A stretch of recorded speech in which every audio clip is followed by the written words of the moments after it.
Louvado seja Deus por mais um dia que o Senhor nos permite estar em sua casa para buscarmos a face do nosso Deus. Amém? Glória a Deus. Sejam bem-vindas, duas irmãs aí, glória a Jesus. Deus abençoe grandemente. Abra sua Bíblia em Mateus capítulo de número 7.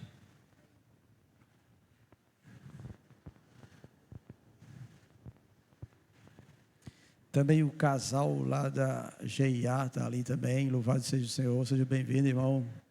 Glória a Deus. Mateus capítulo de número 7. Glória a Deus.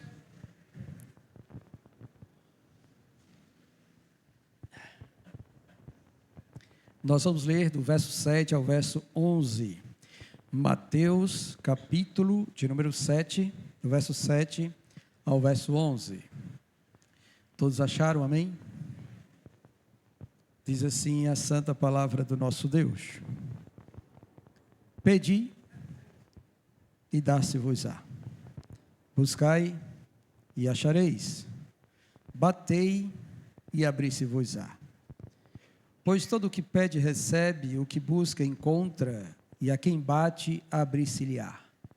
Ou qual dentre vós é o homem que, se porventura o filho lhe pedir pão, lhe dará uma pedra? Ou, se lhe pedir um peixe, lhe dará uma cobra? Ora, se vós que sois maus, sabeis dar boas dádivas aos vossos filhos, quanto mais vosso Pai que está nos céus dará boas coisas aos que lhe pedirem. Amém. Vamos orar? Glória a Deus. Maravilhoso Senhor, nós estamos diante da Tua Sagrada Escritura, Senhor, e desejamos que Teu Espírito Santo ministre ela graciosamente ao nosso coração, nos fazendo, Senhor, entendê-la e aplicá-la à nossa vida, Senhor, pois certamente, ó Deus, grandes benefícios trará a todos que forem, Senhor, operosos praticantes da Tua Palavra. Senhor, então eu te peço que o Senhor, por sua graça e pelo seu Espírito, possa estar, Senhor, abençoando a todos nós que aqui estamos, e tantos quantos ainda verão essa mensagem, Senhor, que o Senhor possa iluminar o nosso entendimento, e nos fazer, Senhor, ser edificados por Tua verdade na noite deste dia. Concede, meu Deus, sabedoria do alto, e guia, meu Deus, na exposição da Tua Palavra, em nome do Senhor Jesus Cristo. Amém. Amém, santos? Glória a Deus. Esse texto do Sermão do Monte é bastante conhecido por todos os crentes, né? Quem já não leu uma passagem como essa? Quem já não citou isso para alguém quando essa pessoa estava em dificuldade, e aí a gente incentivou a oração, a buscar a face do Senhor, e lembrou dessas palavras do nosso Senhor e Salvador Jesus Cristo, não é? Quem já não pensou sobre elas? Mas o que me faz, tá bom, refletir com vocês esta noite, nessa porção de texto que nós lemos, primeiro é a posição em que ela se encontra dentro do seu contexto.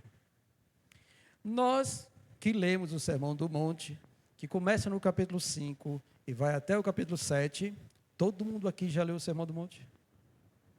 Amém? Certeza, né? Amém, glória a Deus. É o sermão, tá bom, do qual o Senhor Jesus, ele traça todo o código de conduta de um discípulo. É a ética cristã do cristão, é o Sermão do Monte. E esse Sermão do Monte, ele foi escrito para os discípulos do Senhor. No início do capítulo 5, quando Jesus está junto de uma multidão, o texto bíblico diz que ele vai para um lugar, se assenta e chama os seus discípulos para estarem à sua volta, e ele passa então a ensiná-los. Então, isso que Jesus começa a falar no capítulo 5 é a doutrina que o seu mestre, o nosso Senhor e Salvador Jesus Cristo, deseja que venhamos a aprender e colocar em prática. Aí, quando Jesus começa a ensinar os seus discípulos este sermão, nós começamos a perceber que é um ensino com grandes dificuldades de pôr em prática integralmente por cada um de nós, ou pelos seus discípulos.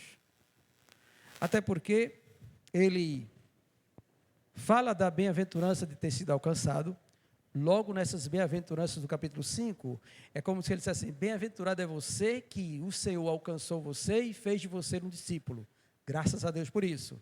E aí ele traça um monte de bem-aventurança para que a gente possa se alegrar em virtude de nós sermos agora filhos do Deus Altíssimo, discípulos do Senhor Jesus Cristo. Mas logo em seguida, tá bom? Ele vai falar também que nós devemos nos alegrar quando a gente for perseguido por causa do nome dele. Você já se deu conta disso? Você acha que é agradável para nós sermos perseguidos por causa do nome de Jesus? Será que é fácil a gente passar por um lugar e as pessoas estarem lançando injúrias sobre nós, ou até nos odiando, comendo com os olhos porque somos cristãos? Não é uma coisa bem fácil de se viver. E muitos de nós, às vezes, não conseguimos nem revelar que somos cristãos no meio do ambiente onde nós vivemos, com medo de alguma represália. Depois ele vai dizer que nós somos sal da terra e luz do mundo, que é responsabilidade nossa, enquanto discípulos do Senhor Jesus Cristo, refrearmos o mal no mundo, que essa é a função do sal, conservar o máximo possível deste mundo até a consumação dos séculos, e também, por meio das nossas boas obras, iluminar essas pessoas a fim de que elas possam contemplar a Deus e glorificá-lo. Então, nós que somos discípulos do Senhor, somos chamados para isso, para sermos o sal da terra e a luz do mundo. A seguir, ele vai dar agora algumas instruções sobre a obediência da lei, no sentido correto pelo qual nós devemos obedecer. E aí ele vai traçar sobre nós excedermos a justiça dos fariseus em muito para poder entrar no reino dos céus. Aí quando nós olhamos para os fariseus, sabemos que eles eram homens zelosos, cumpridores do mandamento. No entanto, havia uma falta neles muito grande, porque eles proveram para si muitas tradições e puseram fardos pesados sobre as pessoas, e eles mesmos não conseguiam carregar. Mas o Senhor Jesus diz que nós, que somos discípulos dele, cristãos, devemos exceder em justiça a justiça deles, ou a prática da religião deles. Então, nossa religião, ou nossa prática religiosa, deve ser sobreexcelente, para que Deus se agrade de nós. E nós sabemos, irmãos, o quanto Deus deseja ver cada um de nós assim, cultuando ao Senhor de todo o nosso coração, louvando a Ele de todo o nosso ser, crendo, confiando que Ele irá prover todas as coisas para nós. Nós devemos andar assim todo o tempo, só que nem sempre isso acontece conosco. Também ele vai dizer que nós não devemos, tá bom, estar odiando as pessoas. Ele diz: ouviste o que foi dito, não matarás. Eu, porém, vos digo, qualquer um, tá bom, que se irá contra o seu irmão, qualquer um que se irá contra o seu irmão, estará sujeito a julgamento. Ele diz mais: quem proferir um insulto a seu irmão, está sujeito a julgamento no tribunal. E quem chamar ele de tolo, está sujeito ao inferno de fogo. Ele diz isso. Então, chamar outro irmão de tolo, de leso, ou algo parecido, é pecado, irmãos. E estamos sujeitos a sermos condenados pelo Senhor. Isso que diz a palavra do Senhor. Depois ele vai falar sobre a questão de nós cultuarmos ao Senhor e estarmos em um bom relacionamento com o nosso próximo, ou com o nosso irmão. Se você sabe que um irmão tem algo contra você, então antes de você deixar sua oferta, deixe sua oferta no cantinho, vá se reconciliar, depois volte e ofereça sua oferta ao Senhor. Já imaginou se em nosso meio tivesse alguém que está indiferente com outro irmão e vem cultuar ao Senhor? O que vocês acham? Deus receberia a adoração dessa pessoa? Deus contemplaria a sua oração e a sua oferta? Não, por quê? Porque o código de conduta ética é esse. E se nós não formos achados assim, nós não satisfaremos de forma nenhuma a vontade de Deus. E isso é contrário a nós. Também ele vai dizer que nós não devemos adulterar. E se alguém tentar cobiçar uma mulher alheia, já cometeu adultério com ela. Olha como isso é sério, né? E vice-versa também em relação à mulher. E aí ele vai falando estas coisas, vai falando que não se pode repudiar a esposa, a não ser por causa de relação sexual ilícita. Ele fala também que a gente não deve jurar de forma alguma, que a nossa palavra deve ser sim, sim, não, não. Nós não devemos estar jurando nem pelo céu, nem pela terra, nem pela nossa mãe mortinha. Também não. Palavra de crente é sim, sim, não, não. É isso que ele pede para nós. Depois ele vai falar também que eles ouviram dizer olho por olho, dente por dente, mas ele diz, não resistam ao perverso. E ele vai dizer mais ainda, que se alguém bater na sua face direita, ofereça a outra. Pague o mal com o bem. Ele diz que se alguém desejar tirar alguma coisa de você, tirar a túnica, deixe levar também a capa. E se alguém te obrigar a andar 1 milha, ande 2. Veja como é grande a exigência dos discípulos do Senhor Jesus Cristo, a vida piedosa de um cristão. Ele fala sobre tudo isso. Ele fala sobre amar o próximo, amar os nossos inimigos, orar pelos que nos perseguem, para que a gente se torne filhos do nosso Pai Celeste. Ele fala sobre isso. Ele fala que nós devemos viver isso de forma tal, para que sejamos perfeitos como nosso Pai Celeste é perfeito. Isso é o capítulo 5. No capítulo 6, ele vai dar agora as instruções sobre a vida piedosa do cristão, ou a prática da justiça do cristão. E ele vai falar que nós não devemos exercer a nossa justiça para ser visto pelos outros. Aí ele vai falar acerca da oração. Quando você for orar, não seja como os hipócritas que oram em pé nas sinagogas ou nos cantos da praça para serem vistos pelos outros que sabem orar, ou que é alguém que ora. Não, quando você for orar, vai para o teu quarto, reserva um lugar em secreto, ora ao teu Pai em secreto, e o teu Pai em secreto te recompensará. Ele fala sobre isso. Mas será que nós estamos fazendo isso verdadeiramente? Ou nós só oramos quando viemos para a igreja? Quando estamos aqui reunidos? Ele fala sobre isso. Ele fala também sobre a oração. E a oração que ele ensinou, irmãos, eu já disse a vocês que é a oração ensinada por Jesus, que contém tudo o que o Pai, o Deus Pai, deseja ouvir de um crente. Está na oração do Pai Nosso. Todo o conteúdo que Deus deseja ouvir de nós, em nossa súplica, está na oração do Pai Nosso. E a gente precisa depois meditar e estudar sobre ela para compreendermos esse ensino. Foi o Filho de Deus que ensinou como orar. E a oração do Filho, ninguém conhece o Pai senão o Filho. Então o Filho sabe o que o Pai deseja ouvir de todos nós. E isso está na oração do Pai Nosso. Mas eu não me quero me ater a ela agora, tá bom?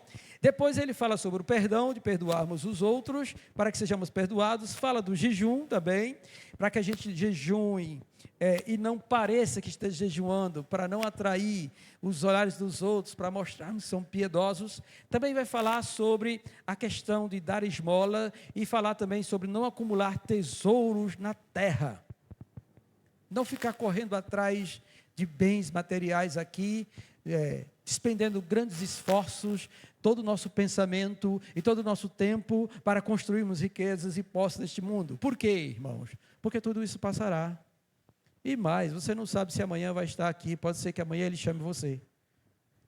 Então, para que nós nos desgastarmos tanto, quando nós sabemos que somos peregrinos sobre essa terra?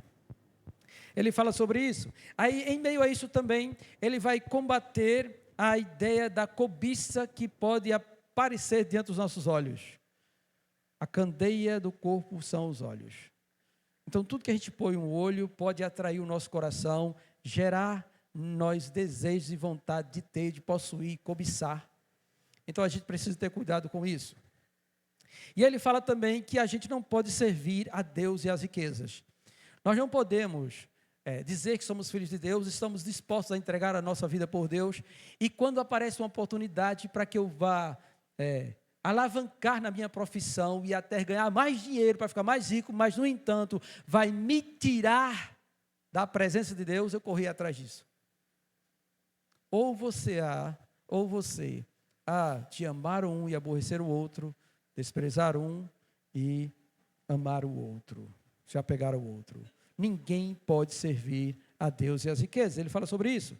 E aí fala também sobre a questão da ansiedade, de nós não estarmos ansiosos pelo que comer, pelo que vestir, pelo que beber, por coisa alguma, porque Deus sabe que nós necessitamos destas coisas. E Ele providenciará se nós buscarmos em primeiro lugar o reino de Deus e a sua justiça. Ele fala isso para nós e diz que nós não devemos estar inquietos por estas coisas. Depois, prosseguindo para o capítulo 7, ele vai falar sobre não julgar para que não sejamos julgados, pois com o critério que nós julgarmos os outros, também julgarão a nós. Como nós medimos os outros, também nós seremos medidos. E aí ele vai falar sobre não sermos hipócritas, de estar olhando o argueiro no olho do irmão e esquecer que no nosso tem uma trave, tá bom?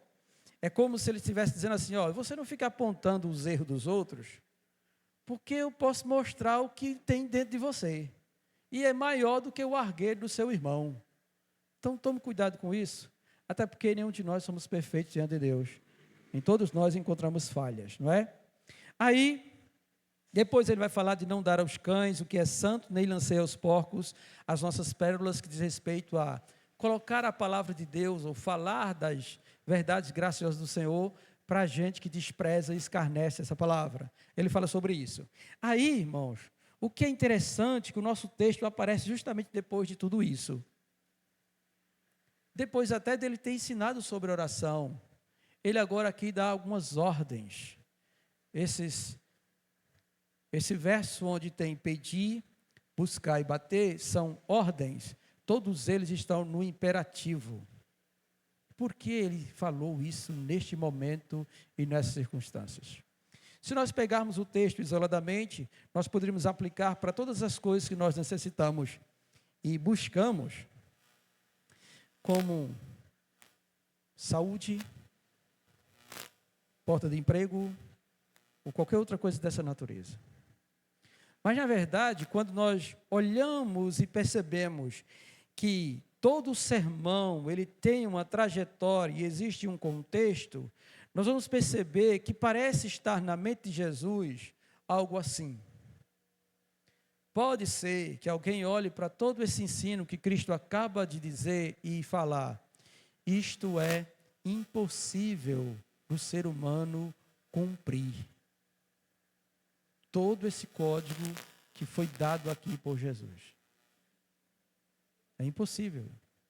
Como eu vou ser um discípulo de Cristo se eu não consigo cumprir este sermão até aqui? A ideia é essa. Tá bom? A ideia é justamente essa. E os comentaristas, todos eles, quando vão falar sobre o Sermão do Monte, falam sobre isso. Alguns até dizem, isso é utopia, isso é irreal. Não há um ser humano sequer, não pode haver um discípulo sequer que possa cumprir integralmente tudo o que Jesus ordenou nesse sermão até aqui. É justamente por isso que Jesus coloca estas palavras. Porque o que é impossível a nós é possível para Deus. Louvado seja o Senhor. E se nós queremos, irmãos, e é nosso alvo isso deve ser o alvo do cristão, é guardar todos os mandamentos do nosso Senhor e Salvador Jesus Cristo. Amém? Vocês não estão aqui para isso? Para obedecer ao seu Senhor? Para agradar ao seu Senhor? Então, se você cumprir este sermão do jeito que está aqui, você vai estar agradando Ele inteiramente. Só que você olha e diz, Senhor, eu não consigo. Por quê? Porque ainda há pouco o meu cônjuge, ele disse um negócio comigo e eu me irei com ele, e ele é meu irmão, e eu disse, você é um leso. Pronto, já descumpri a palavra. Já sou réu do juízo por conta disso. Não é? Ou outra coisa parecida. Algo semelhante a essa natureza. Mas aí é onde está, irmãos, quando o cristão, nascido de Deus, verdadeiro discípulo do Senhor, percebe que ele mesmo não pode viver uma vida piedosa do jeito que Jesus Cristo está exigindo aqui nesse sermão, ele agora vai se colocar em uma posição de humildade e ele vai começar a pedir ao Senhor que ajude ele. Esse é o ponto. É você olhar diante desta realidade da palavra, daquilo que foi dito por Cristo, olhar para você e você perceber, eu não sou capaz disso. Eu não sou capaz de colocar tudo isso em prática.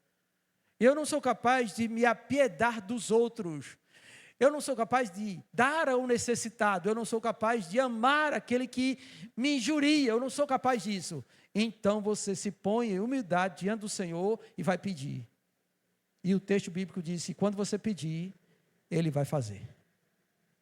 Ele vai derramar a humildade no seu coração. Ele vai conceder a graça para que você venha cumprir e guardar esta palavra verdadeiramente. Tá? Então, este é o primeiro ponto do pedir, é isso.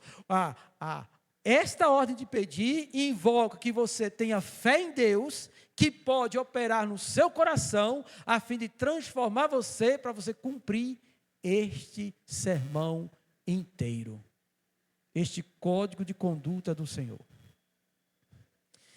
E, irmãos, isso é algo que não acontece da noite para o dia, e eu posso dizer isso por mim mesmo, porque em muitos casos eu chego diante do meu Deus e digo, Senhor, me ajude.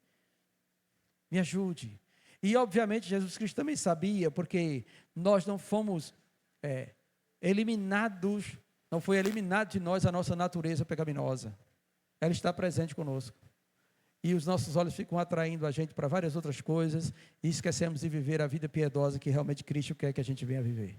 Fazer a diferença neste mundo. E aí então o Senhor diz isso. E este ato de pedir envolve isso. Primeiro, é o reconhecimento de que você não pode sozinho. E que você precisa da ajuda dEle. Então, você se reveste de humildade, reconhece que é incapaz disso e pede ao Senhor que opere sobre sua vida. É assim que acontece. Tá? Aí, obviamente, não é somente pedir. Porque o texto também diz que nós devemos buscar. E quando nós buscarmos, nós vamos achar. Aí essa questão de buscar, ela envolve o pedir com ação. Aí como é que funciona isso, né? Eu vou pedir a Deus e ao mesmo tempo vou agir?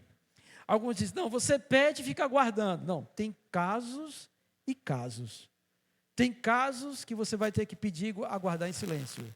Mas tem casos, tem certas petições que você vai pedir, mas também vai agir.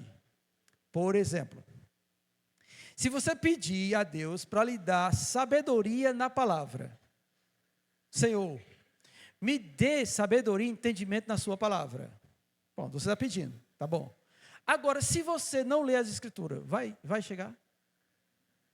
Então, tem a ação de você ir ler as escrituras, de conhecer os mandamentos, para que você possa realmente conhecer a verdade de Deus da Escritura, a vontade de Deus por sua palavra. Então, se você pede isso a Deus, Senhor, me ensine a sua palavra, eu quero conhecer a tua palavra, mas não abre a Bíblia. Não tem condições disso acontecer.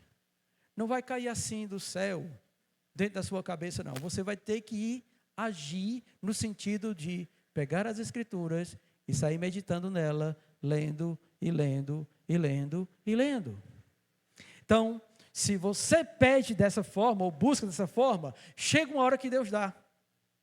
Chega uma hora que Ele abre o entendimento, porque o seu Espírito vai fazer isso conosco, irmãos. E nós passamos então a nos deleitar na palavra do Senhor. Nós passamos então a ter compreensão dela e pôr em prática aquilo que ela está nos ensinando. Louvado seja o nome do Senhor. Não é? Bendito seja Deus por isso. Então, esse buscar tem a ver com isso, tá bom? É semelhante a alguém que pede a Deus, Senhor, eu queria tanto tocar. aí nunca pega no instrumento. Tem condição? Não tem condição. É preciso pegar no instrumento. Mas é difícil. Continue, persevere. Eu faz 5 ou mais anos que estou tentando aprender a tocar violão. E eu estou conseguindo já bem pouquinho, irmãos. Mas eu estou buscando, entendeu? Eu estou indo, eu não estou desistindo. Uma hora ou outra vai engrenar em nome de Jesus. E vai dar certo, para a glória de Deus, tá bom? Mas é preciso isso, então. Existem certas coisas que eu só peço, porque está além de mim. A transformação do meu ser está além de mim. A mudança na inclinação do meu coração está além de mim. Mas Ele pode, e se eu pedir, Ele vai me conceder isso. Agora, nesta parte onde há a ação nossa, nós não podemos negligenciar isso. Nós precisamos praticar as coisas, para que nós sejamos aperfeiçoados e venhamos então a ser abençoados por aquilo que nós buscamos. E depois tem a questão de bater. O bater aqui já tem a ver com pedir e buscar tudo junto. Aí o bater é a fase final. Isso tem a ver com a perseverança nisso. Por quê? Porque às vezes você pede e não viu o resultado ainda. Às vezes você busca e você ainda não viu a transformação acontecer ou o milagre chegar. E o que é que você vai fazer? Vai desistir? Pedir uma vez, duas, já não quer mais pedir mais? Não é isso que o texto bíblico ensina. O texto bíblico está dizendo que você tem que bater até que a porta se abra. E este é o sino também que nós encontramos em outras passagens referentes à oração, como a viúva persistente lá de Lucas 18, em que ela importuna o juiz até que ele julgue a causa dela, e o texto bíblico incentiva sobre o dever de orar sempre e nunca esmorecer. Nunca, jamais esmorecer. Então, se alguém aqui, por exemplo, está orando por seu filho que ainda está na treva, vai desistir de orar por ele? Continua batendo, até que seja aberta a porta da vitória, em nome de Jesus Cristo, ou qualquer outra coisa semelhante a isso, irmãos. O texto fala sobre isso. E aí então, como é que nós vamos viver esse sermão? Nós vamos realmente estar enquadrado em todo esse ensino de Cristo, se nós não perseverarmos em oração, para que o Senhor opere sobre nós estas coisas. E o interessante disso, destas palavras ditas por Jesus, você imagine só, Jesus reuniu a multidão, estava com os seus discípulos ali, olhando para eles e falando tudo isso, aí no final de tudo, ele olha para eles e diz, vocês peçam, e vai ser dado a vocês. Busquem, e vocês vão achar. Batam, e será aberto para vocês. Aí no verso número 8, olha só o que é que tem no verso número 8. Pois todo o que pede, recebe, o que busca, encontra, e quem bate, abre-se-lhe-á. Veja que ele não faz acepção de quem está pedindo, buscando e batendo. Ele fala que todo o que é discípulo, filho de Deus, que fizer isso, receberá. Terá a resposta da sua oração, do seu buscar e do seu bater. Ele fala isso. Todo o que pede, recebe. O que busca, acha. E o que bate, abre-se-lhe-á. Ele fala assim. Ele não deixa, eu acho que ele vai conceder, eu acho que ele não vai conceder. Não. Ele está falando algo real. Aí a gente pode tentar colocar assim, mas será que tudo que eu pedir Deus vai me dar? Porque parece ser essa ideia. E muitos aí acabam aplicando o texto de forma errada, fora do seu contexto. Mas o que nós estamos entendendo aqui é que ele está falando em relação a você desejar cumprir tudo isso que foi ensinado por ele. Seja persistente nisso. Continue orando até que você seja um cristão perfeito diante de Deus. Até que Deus se agrade de você, como Ele se agradou de Daniel, e ordenou que o anjo fosse até ele responder à oração dele. E quando ele começou a orar, o texto bíblico diz que no princípio da oração dele já saiu a ordem e o anjo vinha. E quando o anjo veio, ele saudou Daniel, dizendo assim: homem muito amado. Você já imaginou o testemunho desse homem lá no céu? Quer dizer que Deus olha para Daniel e vê que ele realmente é um homem de fé, um homem de Deus, um homem que guardava o Senhor, que estava ali dando testemunho, mesmo no meio de uma geração toda pervertida e corrompida, mas ele estava ali vivendo a santidade do Senhor, não quis se contaminar com as coisas do rei, mas queria preservar-se santo, íntegro e reto diante do Senhor, no temor do Senhor. E aí Deus ordena ao seu anjo para levar a resposta da oração dele, e chama ele de homem muito amado.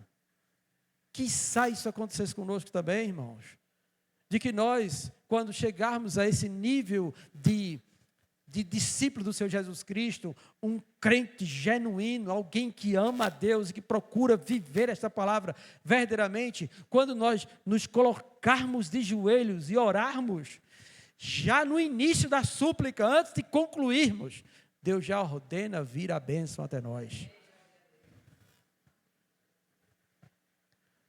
É esse tipo de alvo que nós devemos percorrer, que cada um aqui deve percorrer e olhar para si mesmo, se está enquadrado nessa situação. E ele diz que isso será concedido àqueles que têm sede disso, que desejam realmente ser um cristão verdadeiro e genuíno, um verdadeiro discípulo do Senhor Jesus Cristo. É isso que está investido nesta porção de texto que nós estamos lendo. E aí ele fala sobre a certeza de recebermos o que pedimos, o que buscamos e o que batemos. E para isso, ele usa um argumento do menor para o maior. Ele vai usar o exemplo de um pai ou de um homem que é pai e que tem um filho, e que esse filho pede alguma coisa. Então, no verso 9, ele diz: qual dentre vós é o homem que, se porventura o filho lhe pedir pão, lhe dará pedra? Ou se lhe pedir um peixe, lhe dará uma cobra? Bem, nós já sabemos a resposta, não já? Todo aqui sabe a resposta. Mãe e pai, você que tem um filho, ele vai pedir pão a você. Você vai dar um cheiro para ele comer? Não vai. De forma nenhuma você não vai. Se ele pedir um peixe, você vai dar uma serpente? Não vai. Você vai procurar realmente dar aquilo que o seu filho está necessitado. Esta é a resposta que nós temos. E aí ele vai falar sobre, ora, se nós, seres humanos, que somos maus, sabemos dar boa dádivas aos nossos filhos, quanto mais nosso Pai Celeste nos dará boas dádivas. Ele dá. Ele está disposto a dar, a abençoar, a transformar, a operar na nossa vida. Para que o nome dele seja glorificado, para que nós tenhamos um relacionamento realmente de filho de Deus com o nosso Pai Celestial. Ele dará. Essa é a certeza que nós temos. E olhe que isso foi dito por Jesus. Então, nenhuma das palavras do Senhor cai por terra. Então isso é verdade. Isso é verdadeiro. Isso é real. Isso se cumpre, verdadeiramente se cumpre, porque é a palavra do nosso Deus, tá bom? É a palavra do nosso Deus. O próprio Cristo ensinou sobre a veracidade da palavra de Deus e diz que a palavra não pode falhar. Então esta palavra não pode falhar. Se é assim, é real para conosco. Se nós estamos pedindo algo e esse algo não está acontecendo, é porque Tiago diz que a gente pede mal e a gente pede para esbanjar em nossos deleites. Então Deus não ouve. Se a gente pede dessa natureza, Deus não ouve. Se a gente pede com falta de conformidade à palavra do Senhor, Ele também não ouve. João diz que se nós pedirmos e for segundo a sua vontade, Ele nos dá. E esta é a confiança que nós temos para com Ele. Que se pedirmos alguma coisa segundo a sua vontade, Ele nos dará. Bendito seja Deus por isso. Louvado seja Deus por isso. Daí então, irmãos, é possível nós chegarmos a guardarmos essa palavra o máximo possível, não por nossa própria força, mas pela graça de Deus.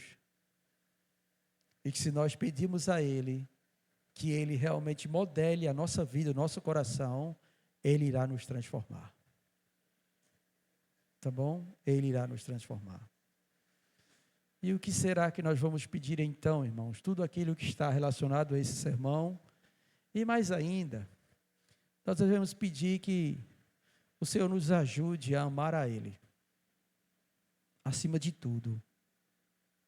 A considerá-lo em todo o tempo e em todo momento de nossa vida. Do acordar ao deitar. Pensarmos em Deus, nos relacionarmos com Deus, estarmos em plena comunhão com Deus constantemente. Deus se agrada disso. E nós precisamos pedir isso. E qual a nossa dificuldade de que isso aconteça? É nossa autossuficiência. É isso. O senso de que somos autossuficientes impede desta relação íntima com Deus ser mais profunda. Tá? Por quê? Porque se você trabalha, tem o seu emprego lhe sustém, então eu não vou incomodar Deus. Nem vou ficar pensando o tempo todo que é Deus que está fazendo isso por mim. Eu vou achar que é a força do meu próprio braço, e eu vou continuar fazendo isso, e vou continuar vivendo assim, até que o Espírito Santo possa transformar isso dentro da minha mente e na minha cabeça. Tá bom? A nossa autossuficiência faz isso. Essa autossuficiência também faz com que a gente pense que, por conta das nossas obras de santidade, Deus, Ele é obrigado a nos abençoar. Porque eu estou guardando o mandamento a fim de garantir a fidelidade dele, de Deus, a fidelidade da sua palavra sobre a minha vida. Então eu acho que eu sou autossuficiente nisso também. E eu não estou pecando, Senhor. Então, me abençoe. Isso é típico da teologia da prosperidade, da confissão positiva. E não é assim que nós andamos no nosso relacionamento para com Deus. Nós guardamos a sua palavra porque amamos o Senhor. Porque nós sabemos, irmãos, que nós não éramos merecedores de nada. Mas Ele nos amou primeiro. Porque nós éramos pecadores, estávamos condenados ao inferno, e Ele resolveu dar nova vida a nós, graciosamente. Ele nos escolheu antes mesmo de nós nascermos. Você já imaginou isso, como isso é grande? Antes da fundação do mundo, Ele já lhe amava. E resolveu salvar você. E a gente precisa então nutrir isso cada vez mais dentro do nosso coração e na nossa mente.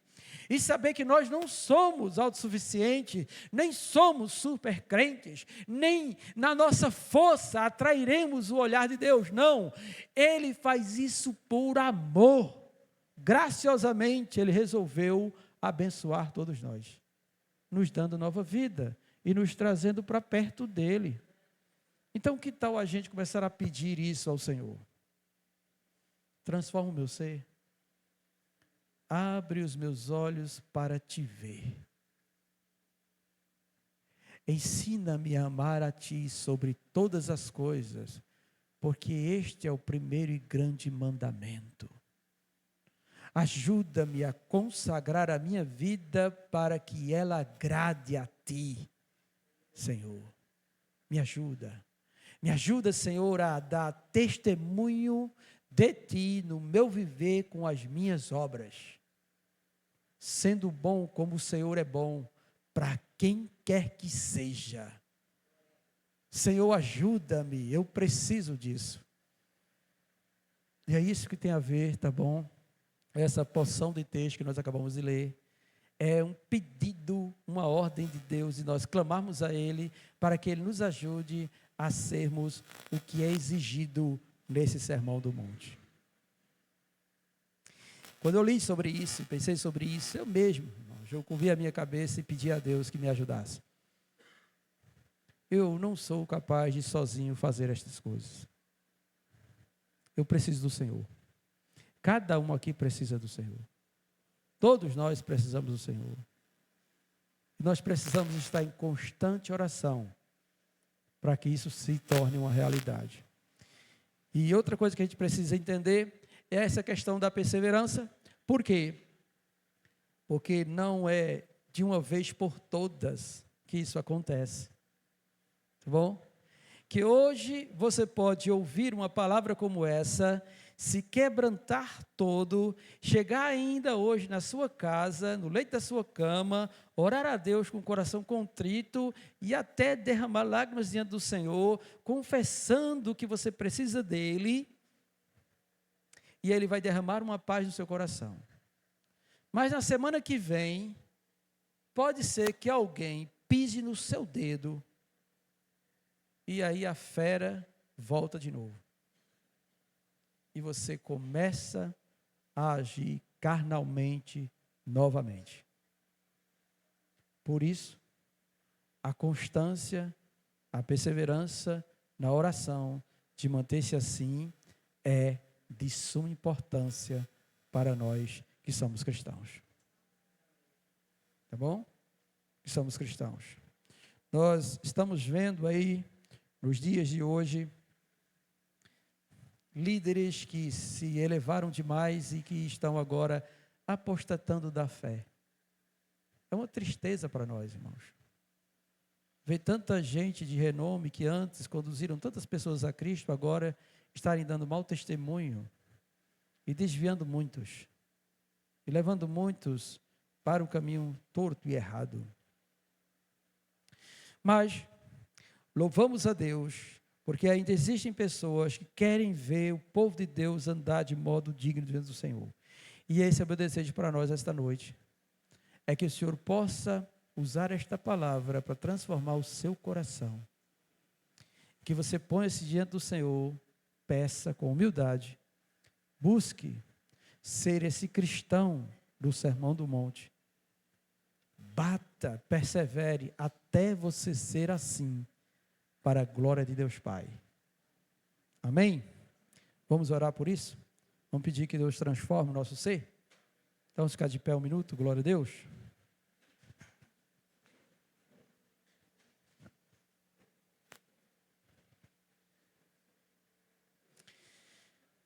Maravilhoso Senhor. Muito obrigado, Senhor Deus amado, pela palavra, Senhor, que o Senhor ministrou ao nosso coração na noite deste dia. Senhor, o meu pedido em prol da minha vida e da vida dos meus irmãos, de todos, ó Deus, que ouvirão a Tua palavra, Senhor, é que o Senhor nos incline em humildade diante de Ti, para pedir, ó Deus, que o Senhor nos aperfeiçoe, a fim, ó Deus, de que venhamos a ser transformados e cheguemos, Pai, a sermos perfeitos como Tu é perfeito, Senhor, ou aperfeiçoado, Senhor, o máximo possível, porque sabemos, ó Deus, que ainda está presente em nós a nossa natureza carnal, que combate, Senhor, contra o Teu Espírito, para que não venhamos a fazer aquilo que é do Teu interesse, meu Senhor. Mas eu rogo a Ti, meu Deus, que todos nós sejamos perseverantes na oração, crendo, ó Deus, na verdade da palavra de Cristo, que disse para nós, Senhor, que se nós pedirmos, nós vamos receber, que se nós buscarmos, Senhor, será achado, e que se nós batermos, Senhor, a porta abrir-se-á. Senhor, em nome de Cristo Jesus, venha sobre nós, e inclina todos nós que aqui estamos. Faz, ó Deus, uma obra graciosa dentro do nosso coração, a fim, ó Deus, de desejarmos sermos operosos praticantes, cumpridores da Tua palavra, não de modo forçado, Senhor, mas que faça parte da nossa própria natureza enquanto nova criatura, Senhor. Deus, opera sobre nossa vida e tira de nós, ó Deus, todo relaxamento, Senhor, todo comodismo, Senhor. Ó Deus, não venhamos pensar que até onde já chegamos é suficiente, não, Senhor, porque nós temos da tua parte, Senhor, uma responsabilidade, uma missão a cumprir. Nós somos sal da terra e luz do mundo. Nós queremos, ó Deus, agradar a ti em tudo e em toda a nossa maneira de viver. E enquanto isso não se concretizar, Senhor, nos ajude a buscarmos a ti em oração e que teu Espírito Santo opere sobre nós. E nós sabemos, ó Deus, que não conseguiremos por nós mesmos se o teu Santo Espírito não estiver, Senhor, nos auxiliando. E é por isso, ó Deus, que no texto correlato em Lucas, Pai, o texto diz que se nós fizermos isso, o Senhor dará o seu Espírito. Pois é somente pelo Espírito, ó Deus, que nós conseguiremos, Senhor, guardar a tua palavra à maneira do Senhor, do jeito que tu queres, ó Deus. Então venha sobre este lugar, venha sobre esta casa, venha sobre cada um que veio aqui esta noite e faça, Deus, com que o seu ser seja inclinado a buscar a face do Senhor e a dizer: eis-me aqui, Senhor. Ajuda-me a ser um verdadeiro discípulo do Senhor. Opera sobre minha vida, lava-me, purifica. Tira, Deus, tudo que não te agrada. Senhor, retira de mim todo desejo mundano e carnal que ainda possa estar presente em meu coração. E enche-me, ó Deus, das coisas espirituais. Senhor, me ajude a ter discernimento de todas as coisas e ser achado diante de ti com graça. Pai, em nome de Jesus Cristo, ó Pai, glorifica o teu santo nome sobre nossa vida e faz, ó Deus, com que sejamos diferentes no meio desta geração, Senhor, que anda em meio às trevas. Pai querido, opere, Senhor, sobre a vida de meus irmãos, sobre a minha vida, Senhor, e glorifica o teu santo nome, em nome do Senhor Jesus Cristo. Amém. Amém, irmãos? Podem sentar.